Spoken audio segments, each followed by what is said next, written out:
Nos vamos con temas relacionados con el ámbito educativo. Hace aproximadamente 2 años se realizaba en el marco del gobierno del expresidente Rafael Correa un informe sobre las escuelas del Milenio. Se señalaba entonces que no se vislumbraban mayores cambios, que se había dado una continuidad en cuanto a los estudiantes, que se había dado una continuidad en cuanto a la calidad de la educación. Y Van der Falconi, entonces ministro de Educación, señalaba que las escuelas del Milenio no son contraproducentes. No es contraproducente, señalaba textualmente Falconi, tener escuelas del Milenio, resaltando que al llegar a la cartera recibió un plan en ejecución. Se señalaba entonces que el gobierno había invertido en este proyecto nada menos que $803 millones. Ha pasado el tiempo, ha trascendido ya la política ecuatoriana, nos encontramos en un nuevo gobierno y una entidad internacional. El Banco Interamericano de Desarrollo da un nuevo juicio de valor sobre las escuelas del Milenio. Emite una pésima calificación, según el informe del BID. El informe Experiencias ejemplares de infraestructura escolar en América Latina y el Caribe, con alto grado de innovación, elaborado por el Banco Interamericano de Desarrollo BID, reprueba a los planteles fiscales y del Milenio del país. Esto porque no alcanzan los estándares adecuados de calidad, desarrollo y transmisión de conocimientos.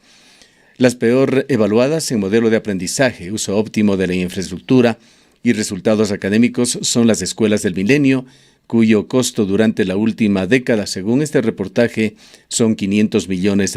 Señalábamos que el anterior gobierno señalaba o sostenía que se habían invertido más de $800 millones.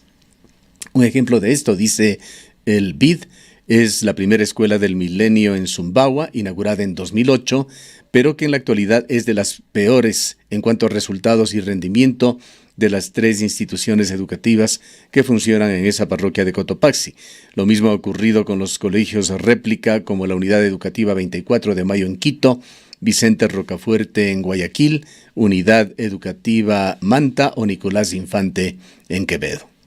Rosa María Torres, exministra de Educación, ha explicado que aunque son construcciones nuevas, no son innovadoras según estándares internacionales. La gran inversión en infraestructura y equipamiento no se ha traducido en cambios sustanciales en el plano pedagógico. El modelo permanece sin cambios: enseñanza frontal, clase expositiva, aprendizaje memorístico, enciclopédico, repetitivo, dijo. Según el Ministerio de Educación, hasta diciembre de 2018 existían en funcionamiento 97 escuelas del Milenio. El BID señala que las escuelas de Milenio en general tienen una pésima calificación. A esto se suman preocupaciones por un ranking sacado por la revista Vistazo de los 200 mejores establecimientos educativos del Ecuador. La revista Vistazo ha dado a conocer este ranking supuestamente basado en los resultados promedio de las pruebas Ser Bachiller.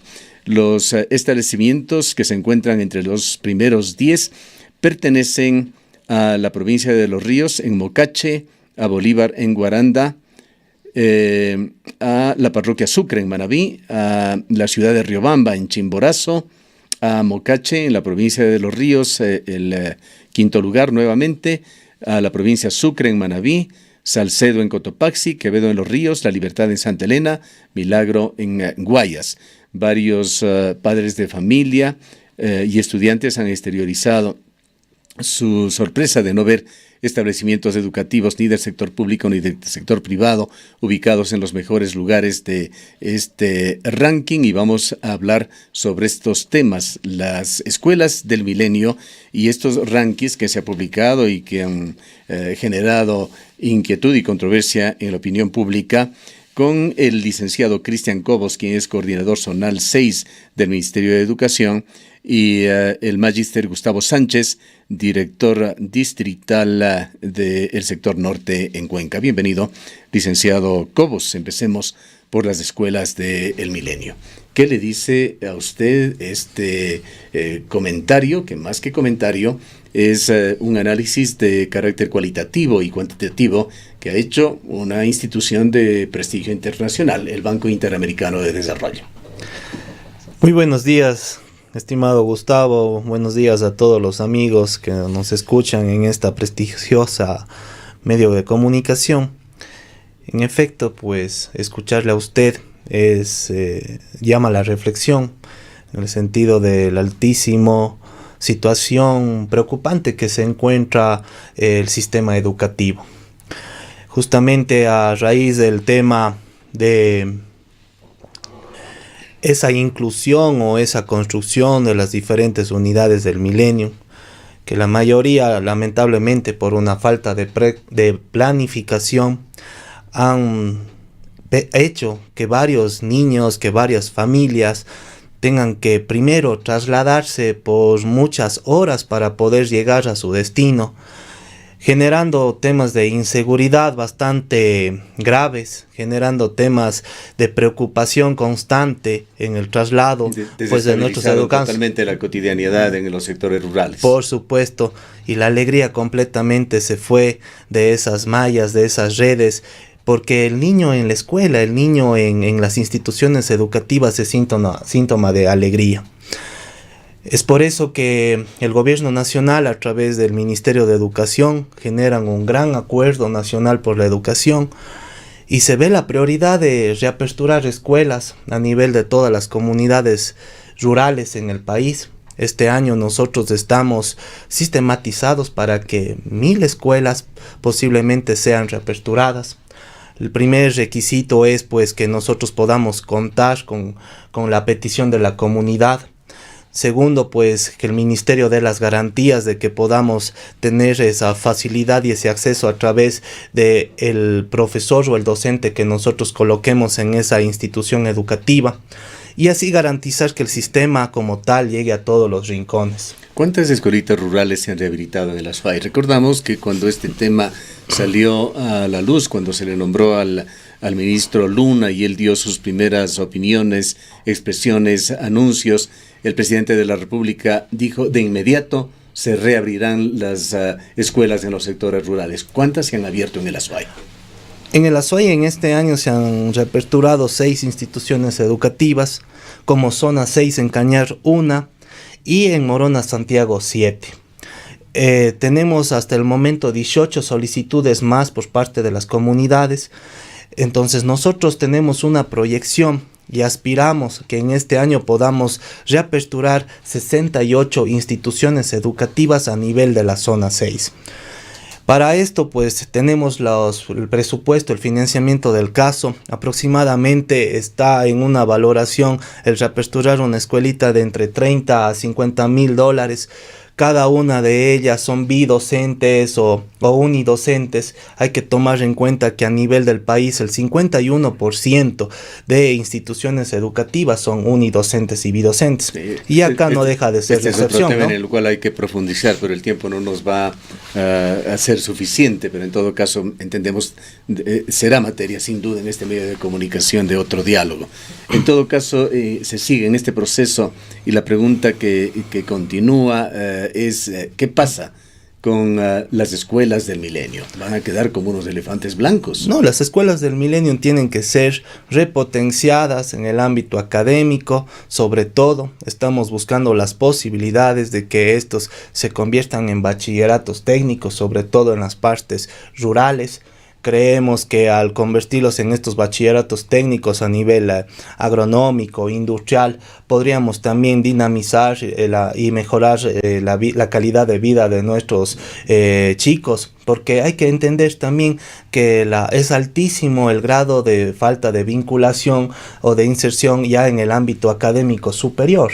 Cuando salen los chicos generalmente también un porcentaje alto, el 60%, directamente pues se dedican al tema del ámbito laboral. Entonces nosotros viendo estas situaciones dentro de este gran acuerdo nacional por la educación, estamos buscando los mecanismos más acertados para primero generar bachilleratos técnicos y segundo, a través de la empresa privada, buscar espacios con acuerdos también con el sector público y el privado para que nuestros chicos puedan acceder también a este sistema laboral. Aquí el tema es voluntario. Nosotros que no diéramos porque ellos sigan estudiando. Sin embargo, las condiciones pues a veces hace que ellos puedan optar por el camino del ámbito laboral.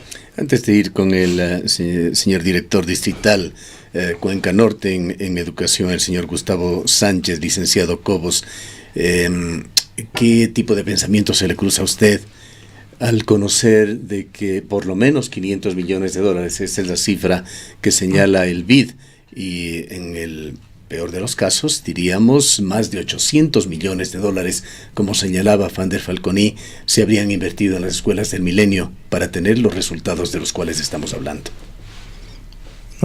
Llama a la reflexión, como decía, es preocupante de pronto la falta de planificación. Nosotros estamos aquí para primero evaluar y también corregir lo que de pronto todas estas implicaciones generan esta desestabilidad. No nos venimos a inventar nada, en realidad, simplemente aplicar la norma. Lo que está establecido para garantizar el tema de la educación ya está formulado en base a normativas vigentes. Nosotros, tanto en el sistema educativo cuanto en el tema de infraestructura, estamos evaluando para corregir. Incluso ahora estamos en un proceso de socialización para cambiar los textos escolares. Ahora van a ser manejados por módulos, 711 módulos que a través de 16 páginas nosotros trataríamos también de compensar de cierta forma todo el sistema que estaba antes entregado por varios libros. Entonces también eso nos genera a nosotros, en un momento de gran austeridad económica en el país, un ahorro significativo de casi $4,5 millones. Eso a nosotros también nos permite de cierta forma emplear esa inversión a otras áreas que también están necesitadas, como el tema de alimentación escolar, como el tema de uniformes. Entonces estamos buscando mecanismos acertados para cumplir en todas las áreas que el sistema educativo como tal lo demanda. Bien, vamos a la otra página que tiene que ver con el quehacer educativo. Justa preocupación genera en los padres de familia al no ver el establecimiento en el cual se educa a su hijo, sea este público o privado, situado entre los mejores en el ranking. Preocupaciones ha generado esta publicación de los 200 mejores establecimientos del Ecuador de la revista Vistazo, en el cual, entendemos, no aparecen en los primeros lugares ni establecimientos públicos ni privados de la ciudad de Cuenca, y entre los que aparecen mejor ranqueados en la provincia de El Azuay no se encuentran aquellos establecimientos privados más caros, que esto ha generado también preocupación de los padres de familia, que dicen: ¿por qué estamos pagando tanto dinero para una educación que no se destaca? ¿Cuáles son las cifras? ¿Qué sustento tiene la publicación de la revista Vistazo, que señala que estas estadísticas están basadas en los promedios obtenidos en la prueba Ser Bachiller? Bueno, muy buenos días, gracias por la oportunidad de expresar justamente todas estas inquietudes que tiene la ciudadanía y la comunidad, ¿no? Bueno, en tema de lo que es este ranking, primero hay que entender en base a qué parámetros generaron estos datos, esta ponderización. Segundo, hay que entender también que no solamente un examen Ser Bachiller nos da parámetros para tomar ese análisis. Hay otros parámetros importantísimos dentro del proceso de enseñanza-aprendizaje que sustentan el desarrollo de una institución educativa. Tal es el caso, primero, de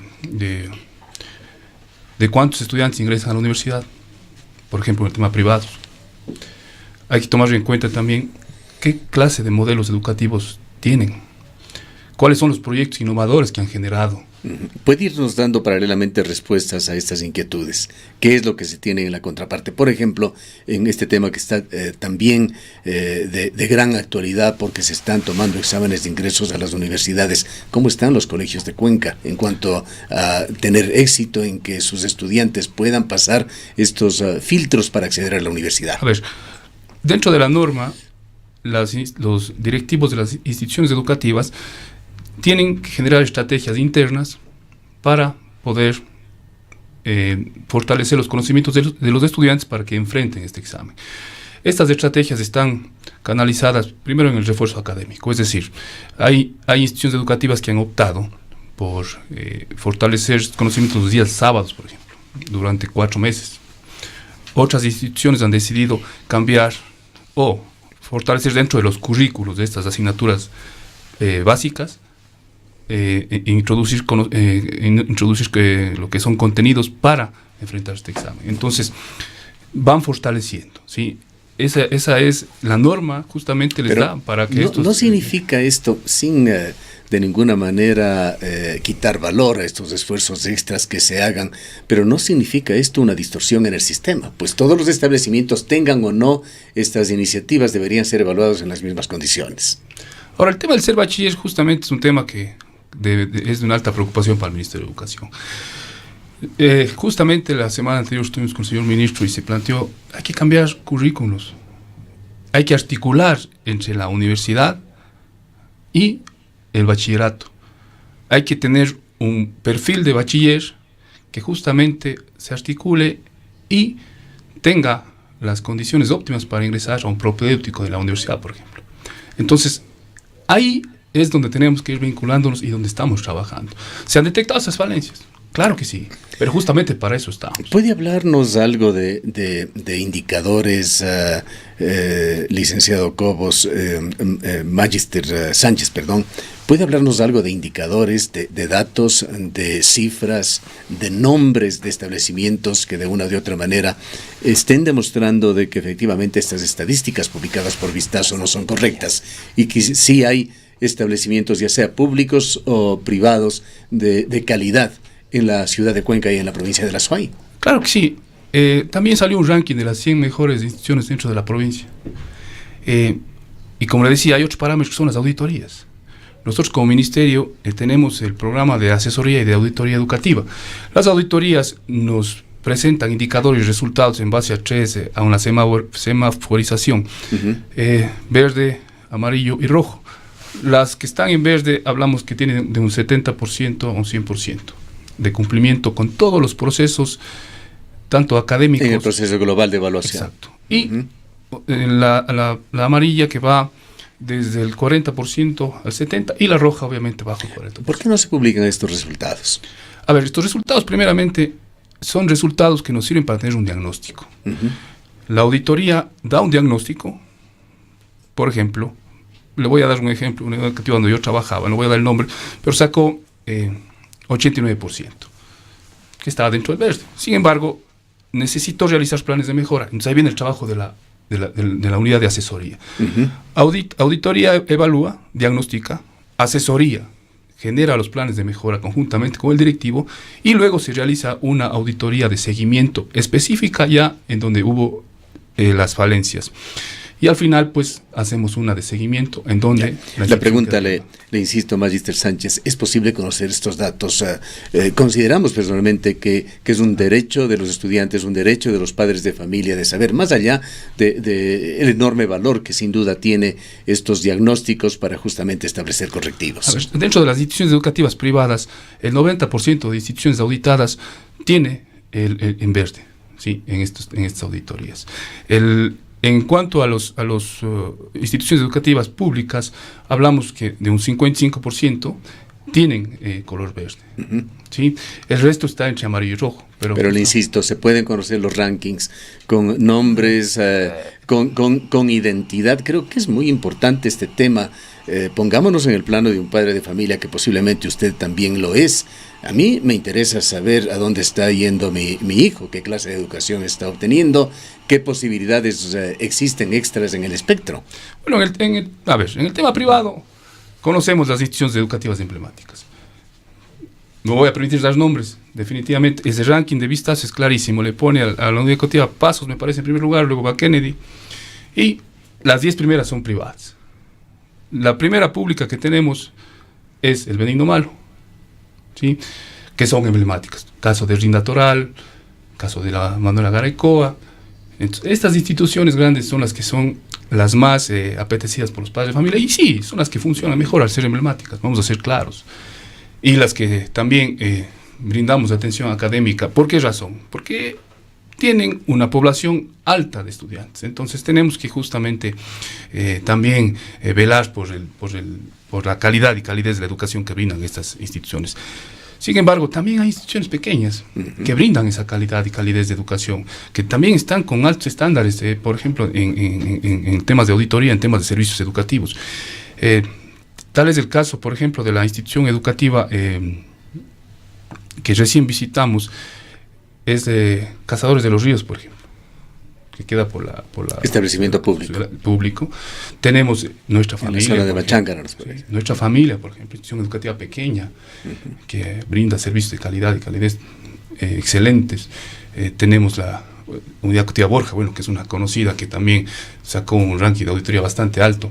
Y así podría ir nombrando. Hablemos ahora de la otra faceta del problema, los quintiles más bajos. Aquí, por la delicadeza del tema, posiblemente se lo debe tratar con mayor tacto, pero quizá en un diagnóstico de carácter general, ¿qué tipo de establecimientos están involucrados en esto? ¿Son fundamentalmente los establecimientos rurales, quizá los unidocentes, que de alguna manera sí existe una correlación con la dificultad que los estudiantes que provienen de estos sectores tienen para ingresar en la universidad? Claro que sí. A ver, primero hay que entender que el sistema educativo actual tiene un sinnúmero de organismos internos. Hay instituciones educativas pequeñas que tienen de 20 profesores para abajo.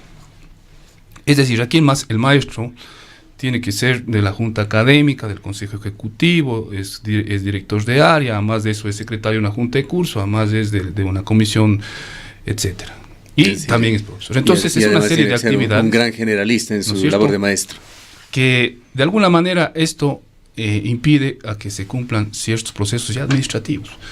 Entonces, esas instituciones son las que, por ejemplo, han tenido bajas notas en el tema de auditoría. Pero, como le digo, eso no quiere decir que el maestro dé calidad y calidez, porque la calidad y calidez dentro de la educación ya está internamente en el maestro. Entonces, yo creo que el maestro con vocación, un maestro con pasión y motivado, es capaz de generar calidad y calidez. Sin embargo, son datos, ¿no? Son datos que a la larga tendremos. Lamentablemente no nos da para mucho más. Le agradecemos, Magíster Sánchez. Quisiéramos culminar con el licenciado Cobos, coordinador zonal 6. ¿Qué podemos esperar en materia educativa a nivel primario, secundario, primero y segundo nivel de educación, licenciado Cobos, en el gobierno del presidente Lenín Moreno, bajo la dirección en el ámbito educativo del ministro Luna? Sí, en efecto, el Gran Acuerdo Nacional por la Educación apunta a la innovación. Hay algunas instituciones educativas que a nivel del país lo están aplicando en base a acuerdos ministeriales y justamente provoca que nuestros educandos, nuestros padres de familia, nuestros maestros, a través de un sistema innovador, puedan también obtener mejores beneficios. Tal es el caso, por ejemplo, de algunas situaciones particulares que se están dando acá en Cuenca, en el cantón de Paute, en modelos de aulas verdes, en un modelo de cuevas de bosque, en la que pues el sistema como tal se conecta con la naturaleza. Nosotros a través del Acuerdo Nacional por la Educación estamos buscando la consolidación de valores y principios. La nueva escuela no es una nueva escuela que llama la atención a construir nuevas infraestructuras, sino la recuperación de una formación integral del ser humano como tal, en la que lo más importante dentro del sistema educativo es la persona.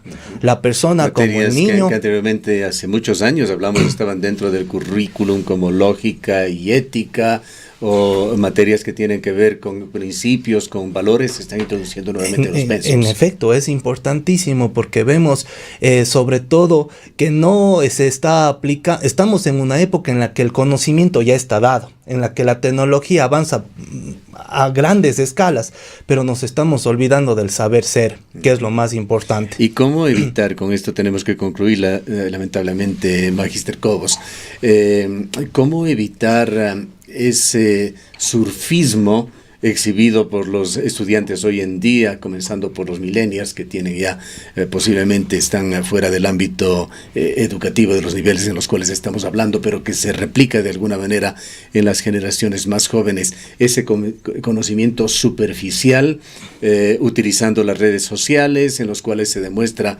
que un estudiante, o más bien diríamos, un internauta, no vas más allá de 2 o 3 clics para indagar en algo y pasa a otro tema, que de alguna manera estaría afectando también al sistema educativo actualmente. Ya no se ve a los jóvenes tomando un libro de papel me refiero, en el cual uno debería adquirir como costumbre el de comenzar en la página 1 y terminar en la última página para tener realmente un criterio de qué es lo que contiene esa obra. ¿Cómo evitar este surfismo educativo que estaría dándose en las nuevas generaciones? A la final todos somos educadores. Pienso que la corresponsabilidad ciudadana sobre todo es la que enmarca.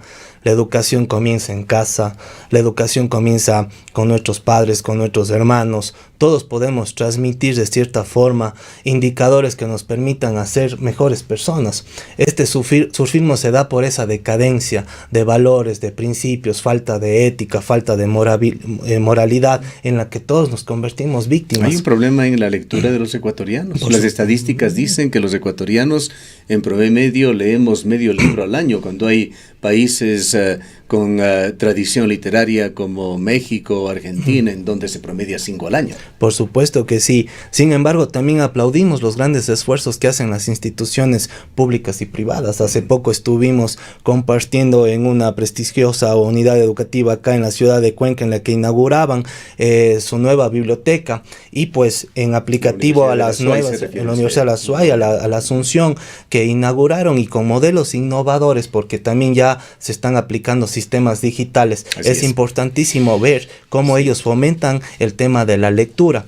En el distrito de Santa Isabel, Pucará, San Fernando, hay temas integrales. Nosotros estamos trabajando en base a una división también de cuencas hidrográficas para que estos modelos puedan ser replicados. Allá el tema del incentivo a la buena lectura es fundamental, y esos modelos vamos a replicarlos a nivel de nuestros 17 distritos y por qué no dentro de los 146 distritos que es a nivel de todo el país. Cuenca tiene un reto, es considerada, nos merezcamos o no, como la ciudad más culta del Ecuador, y ojalá esto se refleje también en el nivel de sus establecimientos educativos. Muchas gracias por su presencia, al licenciado y magíster Cristian Cobos, coordinador zonal 6 del Ministerio de Educación, y al director del Distrito Cuenca Norte, el magíster Gustavo Sánchez.